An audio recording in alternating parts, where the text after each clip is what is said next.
ॐ नमो भगवते वासुदेवाय।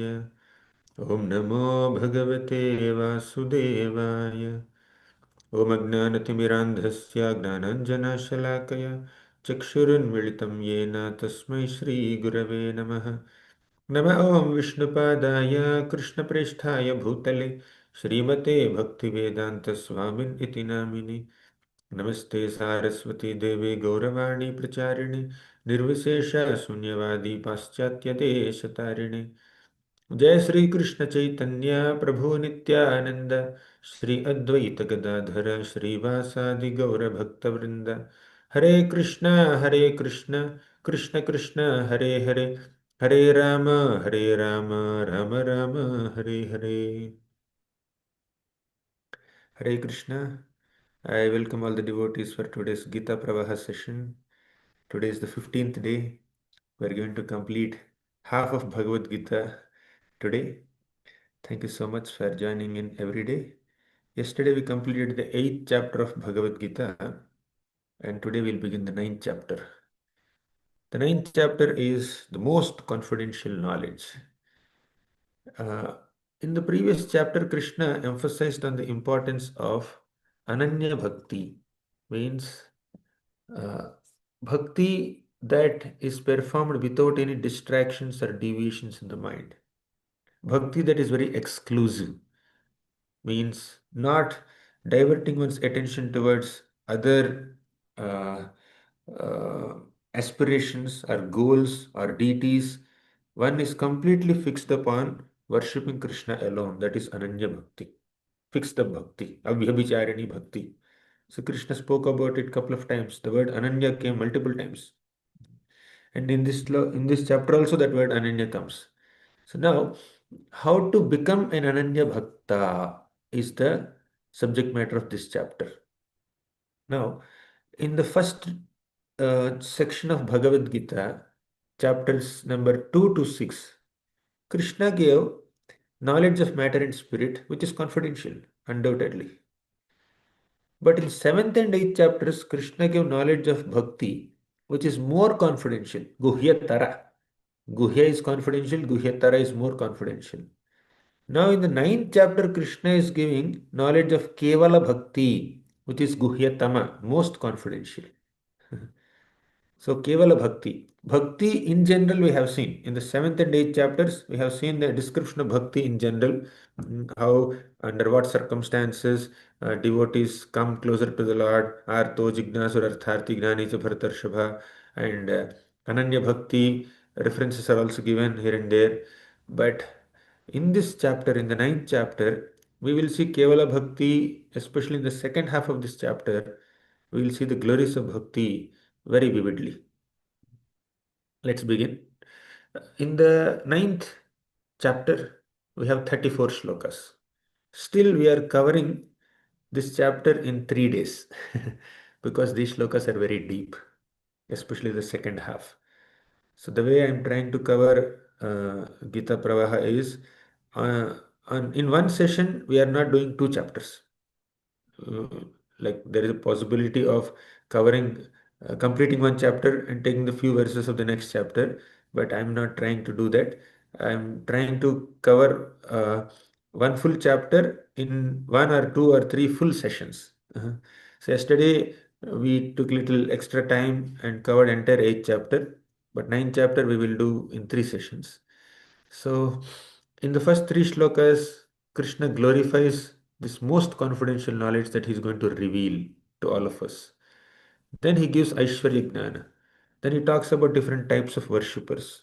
Then he glorifies pure Krishna Bhakti, Kevala Bhakti at the end. And there are some parallels between 7th and 9th chapters. 9th chapter and 7th chapter are somewhat similar. So in the 7th chapter also Krishna spoke about the importance of hearing, importance of knowledge, gnana and vijnana. Then he also spoke about the knowledge of his energies. He's going to follow similar format. But this 9th chapter covers the topics of 7th chapter much more deeply. Let's begin with the first shloka. Krishna says, Idam tu te guhyatamam प्रवक्ष्याम्यनसूयवे ज्ञानं विज्ञानसहितं यज्ञात्वा मोक्ष्यसे शुभात् idam tu te guhyatamam. Oh Arjuna, now I am going to reveal to you guhyatama knowledge, most confidential knowledge. Pravakshyami anasuyave. I am revealing this to you because you have this quality of anasuyave. Asuya means envy. Anasuya means non-envy.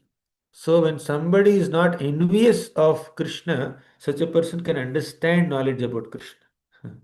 So non-envy is a qualification not only to understand Bhagavad Gita, but also to understand Srimad Bhagavatam. Here Krishna says, Arjuna, you are not envious of me, therefore you can understand what I am trying to say. So if the student is envious of the teacher, if the student doesn't have faith in the teacher, if the student is very jealous of the position of the teacher, then such a student cannot acquire much knowledge from the teacher. And even Bhagavatam also it's mentioned, Nirmatsaranam Satam Vedyam. Bhagavatam is understood by those who don't have Matsara, this envy. And Krishna says, Jnanam Vijnana Sahitam Yajnatva Mokshase Ashubhat. Jnanam means I'll reveal to you knowledge of bhakti. And Vijnana Sahitam, I will also reveal that realization. So when we practice pure bhakti, which includes 9 processes, that will culminate in a deeper realization of Krishna's personality. These keywords, Jnana and Vijnana, came in the 7th chapter also, and Krishna is repeating these keywords in the 9th chapter also. So Krishna is going to reveal knowledge of pure bhakti, 9 processes of bhakti here. May not be one by one, but in general, in essence, he reveals the jnana of pure bhakti, and that will lead to realization of Krishna's personality. Jnana will lead to vijnana. Yad jnatva mokshase ashubhat. When you know this knowledge of pure bhakti, mokshase ashubhat. All your ashubhas or miseries or inauspiciousness will go away. Now, I already mentioned this. From the 2nd chapter till the 6th chapter of Gita, Krishna spoke about confidential knowledge or guhya knowledge, that is general spiritual knowledge. But 7 and 8, he speaks more confidential knowledge, which is devotional service, bhakti. And 9th chapter, he speaks most confidential knowledge, 9 and 10 also. 10th chapter, first half is like pure bhakti.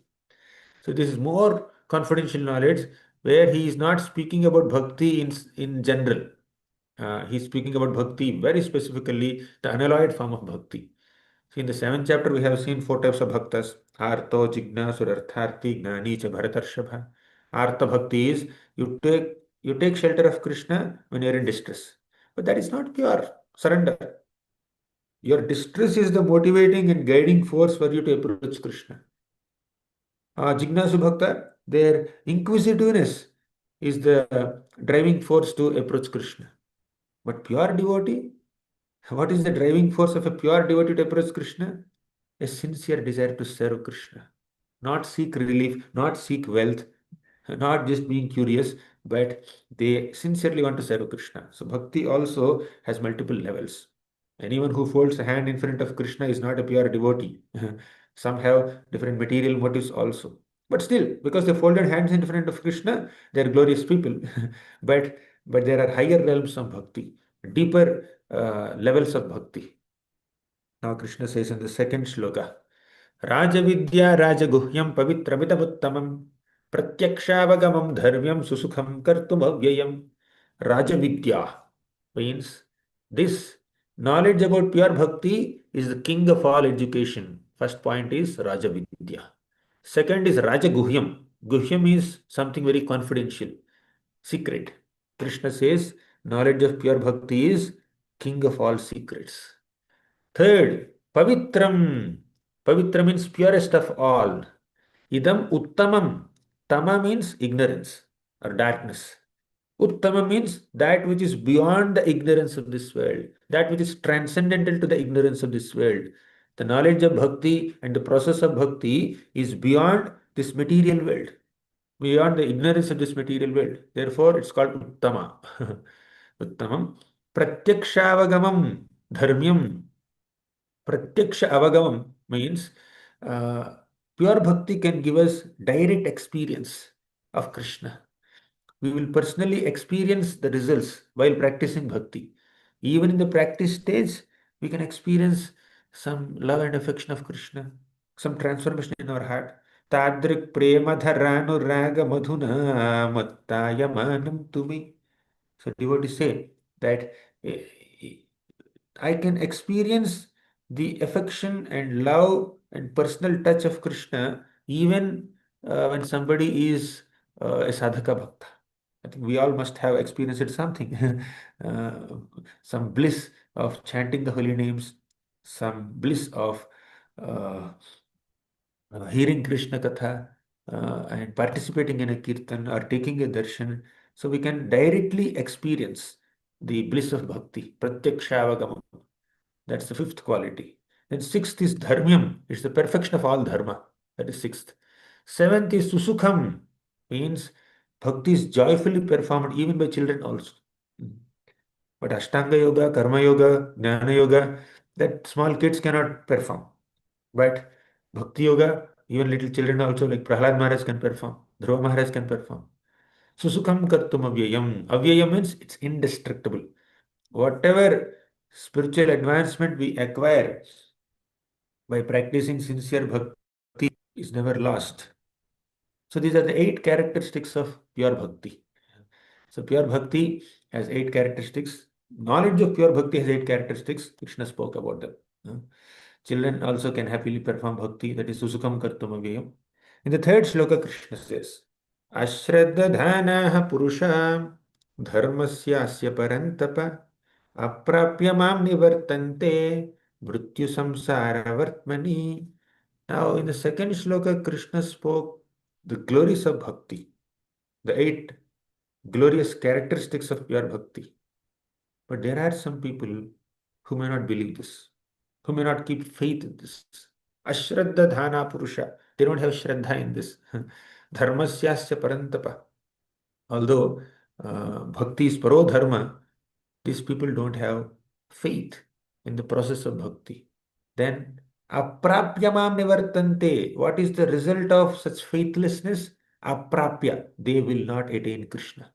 In the previous chapters, Krishna said multiple times, you have faith in me, you worship me, you remember me at the time of death, you will reach me. But if you don't have that faith in this process that Krishna has given, what will happen? Aprapya. Prapya means to attain. Aprapya means you will not attain. Aprapyamam nivartante mrityu samsara vartmani. Instead of attaining Krishna after leaving this body, we will remain in this material world if we don't keep faith in the scriptures, if we don't keep faith in what Krishna said in the Bhagavad Gita. Not that Krishna is threatening us, but it's a fact. So when we don't keep faith in the scriptures, when we don't keep faith in the Lord, then we'll have to uh, transmigrate from one body to another body. Because scriptures are showing us a spiritual path that takes us beyond this material world into the spiritual world.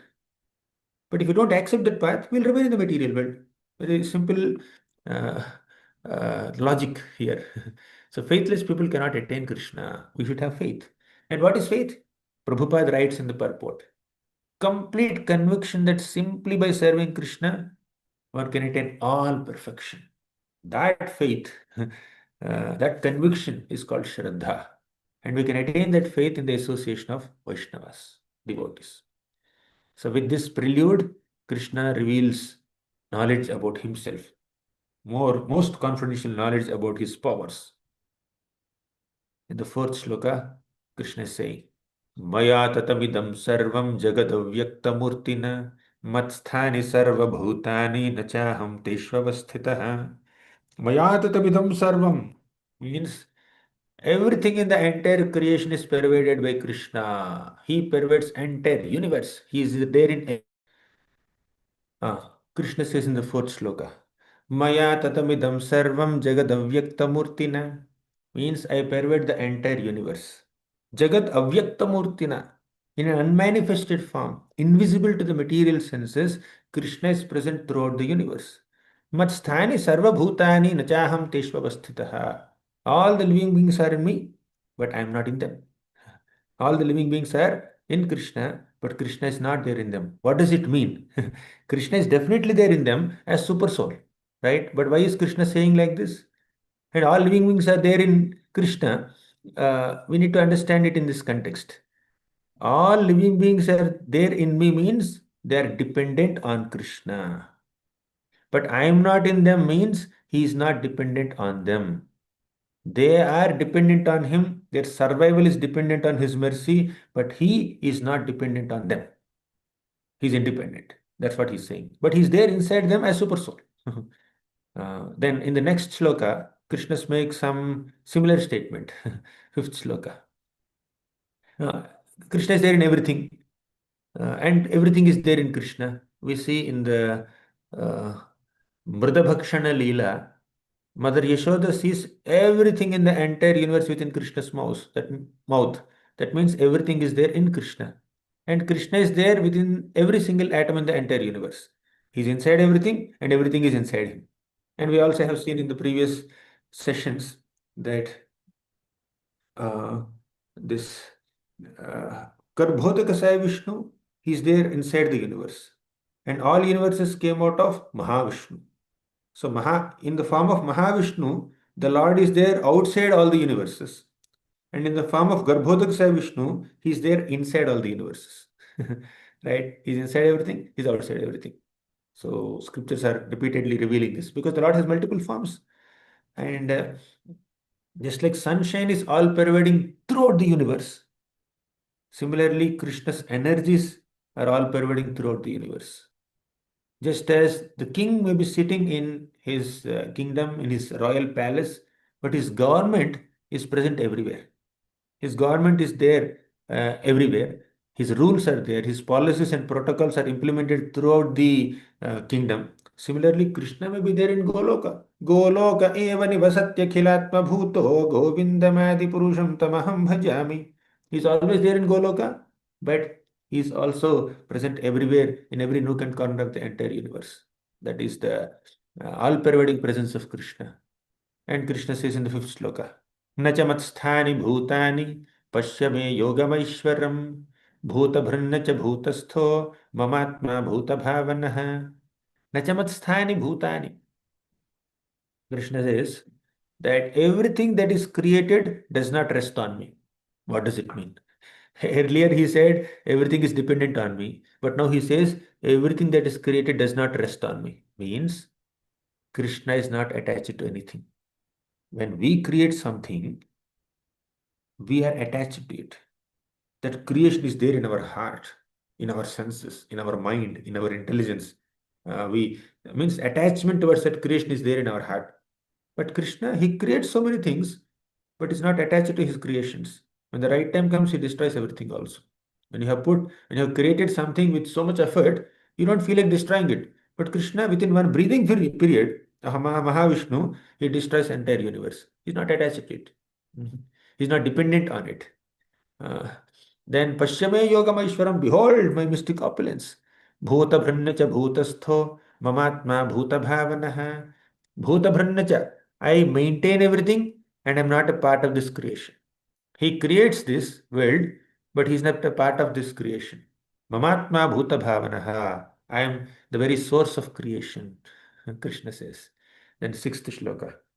यथाकाशस्थितो नित्यं वायुः सर्वत्र गोमहान् तथा सर्वाणि भूतानि मत्स्थानि विपधारय यथा आकाशस्थितो नित्यं. Just like within this akasha sky, wind exists. Akasha means the ether, the sky around us. So sky is enclosing everything that we see in this universe, including wind.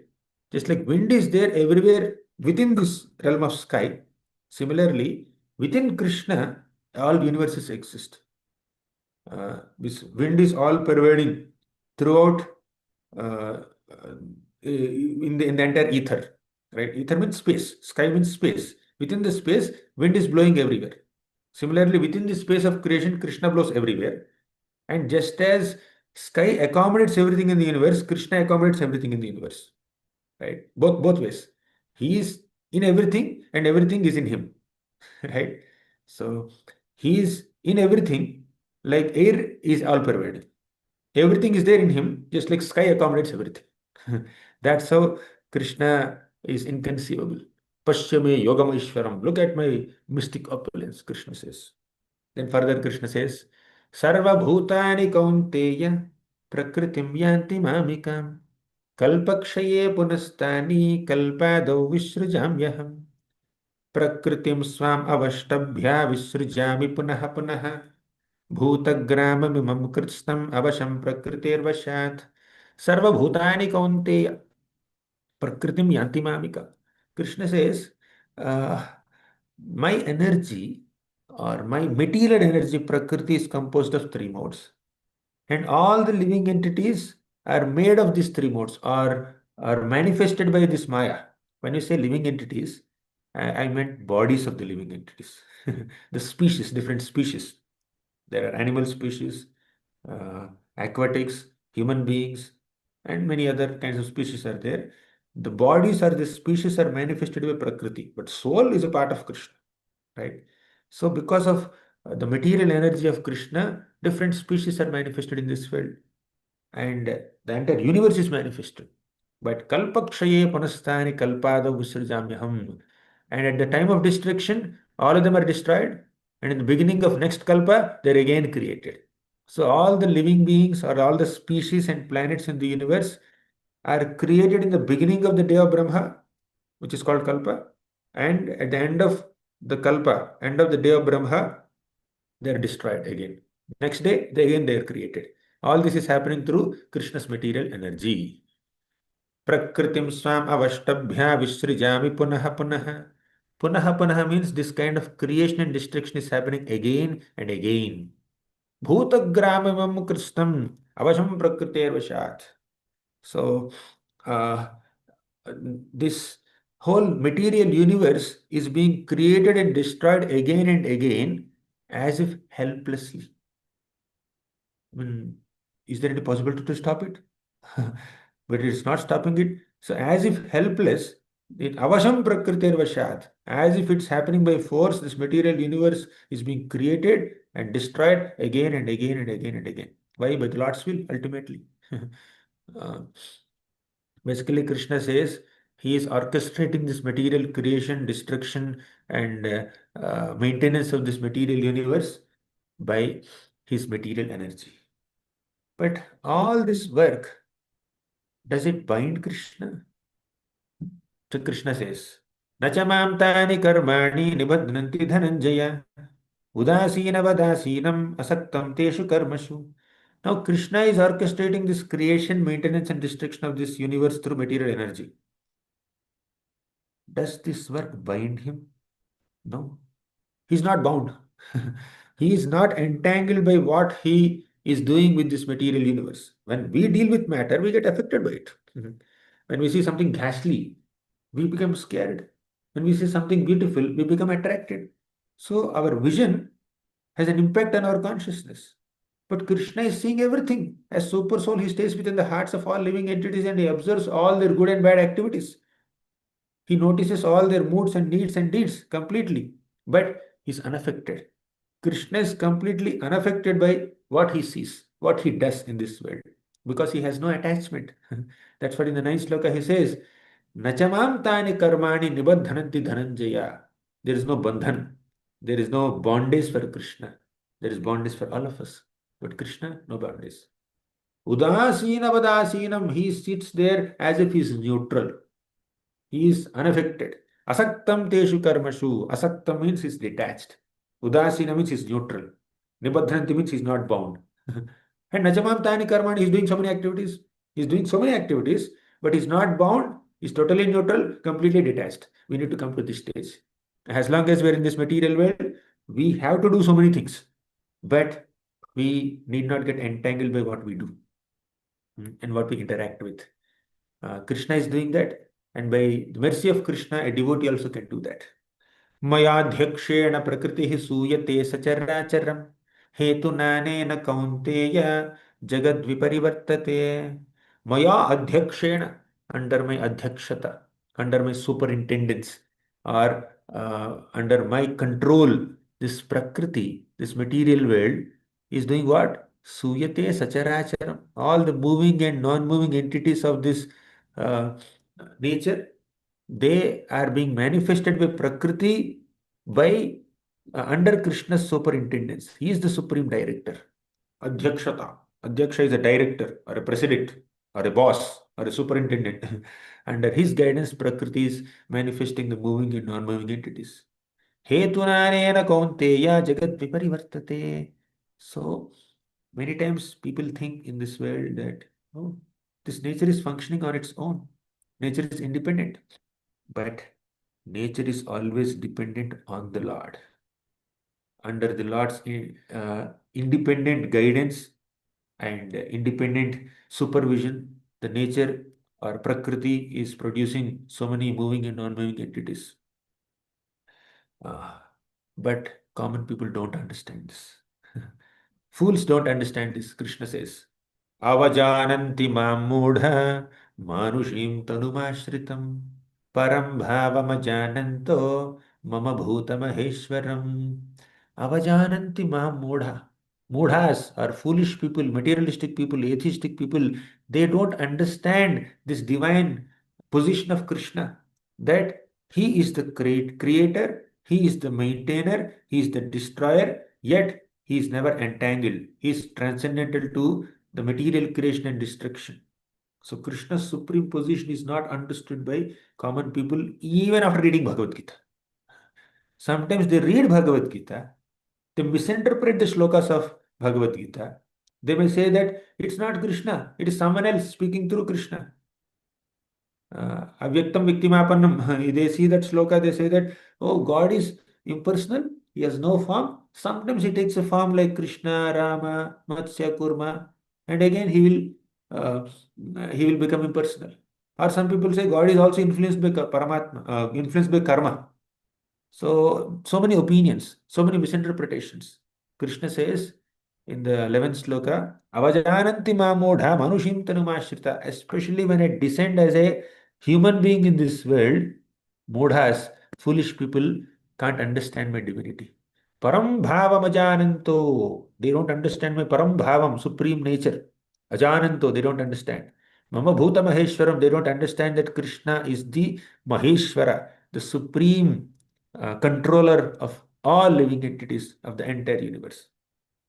Once upon a time, during Krishna's uh, manifest pastimes, there is Poundraka. This Poundraka thought that he is God. He thought that he is Vasudeva. And he has written a letter. He had sent a letter to, who is that? Dwaraka. And the messenger of Poundraka came and started reading this letter in front of all the Dwarkavasis, in front of Ugrasena, Balaram. And in that letter, Poundraka claims that I am the real Vasudeva. Oh, Vasudeva, you are fake Vasudeva. Give up all your uh, symbols of Shankha, Chakra, Gada, Padma. You come and surrender to me. I will protect you. So Poundraka Vasudeva is speaking like this. Even in the presence of the Lord, during the manifest pastimes of Krishna, there are some people who are claiming themselves to be God. And they are not believing that Krishna is God. What to speak of Kali Yuga? Many people claim that they are gods. Also, uh, uh, during Krishna's manifest pastimes, Duryodhan, Dushyasan, and Jarasandha, Kamsa, Shalva, Shishupal, Dantavakra, Vidhurata, and so many demons sent by Kamsa to Vrindavan. None of them believed that Krishna is God, although Krishna is personally present there and manifesting his pastimes, manifesting his godhood, doing superhuman activities. Then 12th sloka. What will happen to such people? Moghasha mogha karmano mogha gnana vichetasah Rakshasiim Asurim Chaiva Prakritim Mohinim Shritah. Moghasha Mogha Karmano. Their Asha, their hopes are completely baffled. Mogha Karmano. They become very, they become failure in their activities. Karma means their fruitive activities. They will not attain any success in their fruitive activities. And their hopes for liberation are completely vanquished. Mogha Gnana Vichetasaha. Their culture of knowledge is defeated. Rakshasim Asurim Cheva. Such demonic people will enter atheistic species, demonic species. They are attracted to demonic and atheistic views. Prakritim Mohanim Shritaha. Thus they are bewildered by this illusory material energy. That's the fate of such fools. But in contrast to such mudhas, there are Ananya Bhaktas, there are Mahatmas. Krishna is talking about Mahatmas and Mudhas. Let's see who are these Mahatmas. Daivi Mahatmanastu mam partha daivim prakritimashritah bhajantyananya manaso gnatva bhutadimavyayam. Mahatmas are those people who take shelter of Daivi Prakriti. Ashrita means taking shelter. Daivi Prakriti is divine spiritual energy of Krishna. So, Mahatmas are great souls, are those people who have taken shelter of the divine spiritual energy of Krishna, Srimati Radharani. And they do what? Bhajanti Ananya Manaso, without any distractions in the mind, with Ananya Manasa, means without any deviations or distractions in the mind, they worship Krishna, Bhajanti. Gnatva Bhutadim Avyayam, they understand Krishna's divine position as the supreme origin of all living beings, entire universe. So when you perform Ananya Bhakti under the shelter of the supreme goddess of devotion, Srimati Radharani, then we will understand Krishna Tattva nicely. We will know that he is the supreme personality of Godhead. We will not take him lightly. We will not take him as ordinary, like the mood has described in the 11th and 12th shlokas of this chapter. The 13th shloka is describing about Mahatmas. And the 14th shloka continues the description. 14th shloka reveals further glories of such Mahatmas. Satatam kirtayanto mam yatantascha dridham vrataha namasyantascha mam bhaktya nityayukta upasate. So, Mahatmas, they take shelter of Srimati Radharani. We have seen that. In the 14th shloka, it said that Satatam Kirtayanto Mam. These people take shelter of the divine energy of the Lord and worship Krishna, and they also chant the holy names of Krishna always. Sometimes people ask why these Hare Krishnas are chanting Hare Krishna, doing Kirtan every time. uh, where in Bhagavad Gita Krishna said that we have to do Kirtan, jump up and down, Krishna, Krishna, Krishna. Here in the ninth chapter, 14th shloka, Krishna says, Satatam Kirtayantomam. Satatam means always. Kirtayantomam means you chant my names. And not only chanting names, we glorify Krishna. Kirti means glory. Kirtan means to glorify. You can glorify Krishna's name, you can glorify Krishna's form or pastimes or qualities. Satatam Kirtayantomam, always glorify the Lord. Yatantascha dridhavrataha. Dridhavrata means with great determination, you endeavor. You endeavor with great determination to please Krishna, to serve Krishna, to perform bhakti. Namasyantasya mam bhaktya. You offer namaskar. You offer pranams to Krishna with bhakti. Nitya yukta upasate. Do your upasana, worship nitya yukta regularly, without any breaks. Right? So these are the qualities of Mahatmas. So what do the Mahatmas do? Take shelter of Srimati Radharani. Daivim Prakriti Mashritaha. Then Bhajanti Ananya Manaso. With exclusive devotion, they do bhajan of Krishna. Gnatva Bhutadim Avyayam. They also understand that Krishna is the origin of everything. Satatam Kirtayantomam. They always chant the names of the Lord and glorify the Lord. Yatantasya Radavrataha means they endeavor with great determination to serve and please Krishna. Namasyantasya Mam Bhaktya. They also offer obeisances to Krishna with devotion. Nityayukta Upasate. They worship Krishna regularly without any breaks. Now, the significance of these two shlokas, let's see once. We discussed 9.13 and 9.14, right? These two shlokas are very special. Let me just show one little chart here. Bhagavad Gita has total 700 shlokas. And the first 6 chapters constitute 279 shlokas. And the middle 6 chapters, 209 shlokas. Last 6 chapters, 212 shlokas. The first section is prominently talking about Karma Yoga. The middle section is exclusively speaking about Bhakti Yoga. And the last section is talking about Gnana Yoga. We have seen this structure before only. Now, where are we? We are in this ninth chapter. In the ninth chapter, where are we? In slokas 13 and 14. We just discussed. Now, before 9.13, Krishna spoke 349 slokas. And after 9.14, Krishna spoke 349 slokas. So, 9.13 and 14, this mahatmas tumam partha and satatam kirtayantomam shlokas, they talk about Srimati Radharani and Kirtan primarily and Bhakti basically. So these two shlokas happen to be shlokas number 350 and 351 in Bhagavad Gita, the middle two shlokas of Bhagavad Gita.